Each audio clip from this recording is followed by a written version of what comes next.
Why on earth do five sensory people and six sensory people fall in love with each other? This is what happens. No, I'm kidding. But I'll explain through a story about why five sensories and six sensories do fall in love with each other. So when I was in high school, I didn't know that I was a sixth sensory or an intuitive at that time. I hadn't fully awakened to my abilities, but I definitely had that personality type. And what happened was I was raised by parents who were very protective, and I wasn't allowed to date. They were very keen on me focusing on my studies, and any boys who were going to try and date me were going to be in big trouble. My parents are extremely tall, extremely strong, and a lot of boys were afraid of them and knew who they were. And there was a lot of talk in elementary school and high school about how scary my parents were. They were also older, so that made them a little bit different too. They were a bit more old school. But in grade 10, so I'll go to grade 10. In grade 9, I actually had a really bad concussion and my academics weren't so good in grade 9. I'd had a lot of headaches and a lot of medical problems after the concussion, and my parents pulled me out of competitive soccer. I'd had a very promising sports career there, but unfortunately the accident worried them and they wanted me to focus on my studies and getting into university. So I was pulled out of there, and I was starting to improve in grade 10 academically, but still not really there. I think I still had a B average. It was okay, but not doing super well. And I encountered this boy at summer school who was from Hong Kong, and he was just always helping me. He would play cards with me, and he would show me how to do really well with the cards. And we were in English class together, and we'd always share strategies and bounce ideas off each other and how to perform really well in the English class. And both of us ended up really excelling in English together. And gradually, he started pulling up my grades in other classes that I had traditionally not done super well in. He helped me get very good at math. He was very gifted in that.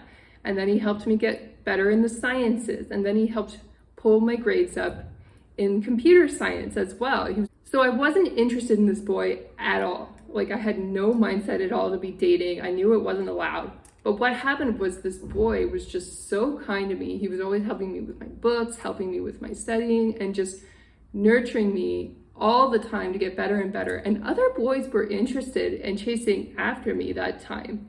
But I just kind of knew I wasn't supposed to pay attention to that, so I wasn't super keen on it. I didn't realize that I was a sixth sensory, and I didn't realize that having somebody in my life believing in me, validating me, and seeing the best version of me was going to change my life, but it actually did. I started getting straight A's in grade 11 and taking advanced classes, and then my average ended up being an 89 by the time I graduated grade 12. I feel that as a sixth sensory, it was because I'd been witnessed. It was because I felt I'd been supported and treated so kindly by this boy. And he ended up being my only relationship in high school. It was a very innocent relationship. Unfortunately, my parents were so strict, and they came close to finding out about him at one point. Instead of allowing him to endure the encounter of meeting my parents, it was best to break up because I didn't want him to get hurt or upset by my parents. They'd done some brutal things in the past to get me out of the mindset of dating in high school, and I didn't want anything bad to happen to him. So I voluntarily ended the relationship. Having said that, I wasn't even in the mindset of dating at all. I had no concept that this was what I wanted. I wasn't like the other girls in high school who had long hair or makeup that time. I had very short hair. I was very athletic, and then not doing super well in school, just doing better in school. Having said that, what happened was I ended up falling for the guy who was just always there for me. He was always kind. He always made me feel secure. And five sensory people show six sensory people that they can meet these needs and help them in this way. Like, we feel validated, we feel witnessed, we have somebody believing in us. That's when we fall in love as six sensories. And five sensories can crack the code on that. They can figure it out and figure out what gets us happy and feeling safe and feeling comfortable. And when they do that, we fall in love with six sensories. And I'm going to tell you an opposite story to that about five sensories and why they fall in love with six sensories. So of course I didn't realize I was a sixth sensory in high school, but I definitely had that personality type. So I was very focused on my studies, and I was just not in the mindset at all of being interested in dating because I knew I needed to focus on success. And that was my most important priority, was to get into university. The interesting thing that would happen though was that these boys would come into my classes, and I was in various grades. Sometimes they're in grades ahead of me because I was focused and studying very hard. And so some of the popular boys would not really pay attention to me that much. I was just a typical nerd. They kind of knew who I was, they kind of remember, but they were busy focusing on the girls with long hair and a lot of makeup, and they were cheerleaders or whatever they were. And what ended up happening was they would date. Sometimes they get into relationships with these girls for a while, and even all my nerdy friends were totally envious of these boys and would also make a big fuss over them and talk about them all the time. But I just didn't care. I just had had enough of hearing about this stuff. I thought it was so ridiculous, and these boys weren't even that nice. So I was just busy studying and doing my own thing and not paying any attention to these boys the way that both the nerds and the popular girls were. And what ended up happening was, very quietly, they would approach me behind the scenes, sometimes in relationships, wanting to hang out. And they'd always want to spend time with me, and they'd be begging me for my phone number or calling me up in the phone book. I got a lot of phone calls from boys looking up my parents' name in the phone book. I wouldn't talk to them, right? And I believe it's because as a sixth sensory, I did such a good job of focusing on my own priorities, on growing and becoming a beautiful person and continuing on that path, that I was not focused or worried about relationships at all in the same way the popular girls or even the nerdy girls were worried about relationships with popular hot boys. I just really didn't care. The only boy I really went for was that one that was super kind to me, because he was just so persistent and so kind that eventually I cracked, But having said that, these popular boys would come in momentarily with flattery, and they try to call me up. They try to give me a lot of attention or try to throw things at me or do crazy things.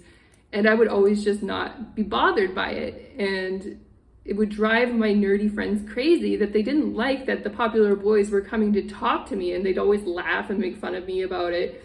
But having said that, the reason why they would come to me is I just didn't care. I was in the energy of being focused on my own growth, my own priorities, which, by the way, that's something sixth sensories need to be doing.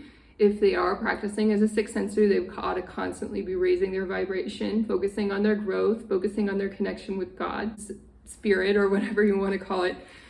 And basically, that makes five sensory people crazy. They want to know what this lifestyle is, and they're curious about it. Even if they criticize it to death and they vehemently disagree, it sparks their curiosity about what could be more important than relationships, right? What could be more important than dating or romance or being with attractive people? In the end, they may go with the more attractive people first. Those are the people that catches their eye at first, and they get real validation being with those attractive people. But after a while, they get bored and they look for some way to cheat on their relationship, or they look to jump into the next relationship instead of focusing on the one that they're in, because they're very focused on adrenaline, they're very focused on pleasure in the moment and taking risks and initiating contact with other people to see what happens.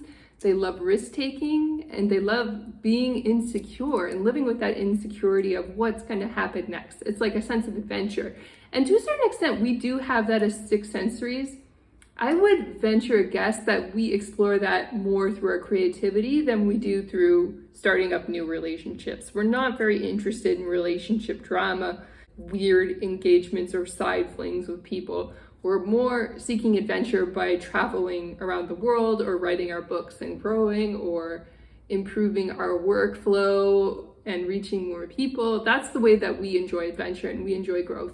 We don't enjoy it in the same way five sensory people do. But interestingly enough, that makes them very curious and very open-minded to wanting to be with us. And so they can fall in love with us too. It's very interesting. So even though we're opposites, we can attract and we can fall in love with each other. And then usually, if we're not very aware of each of our personality styles, then we can drive each other crazy in relationships. But if you become aware of what their needs are and you understand where they're coming from, you can find ways to adapt and make the best of the relationship that you do have with them.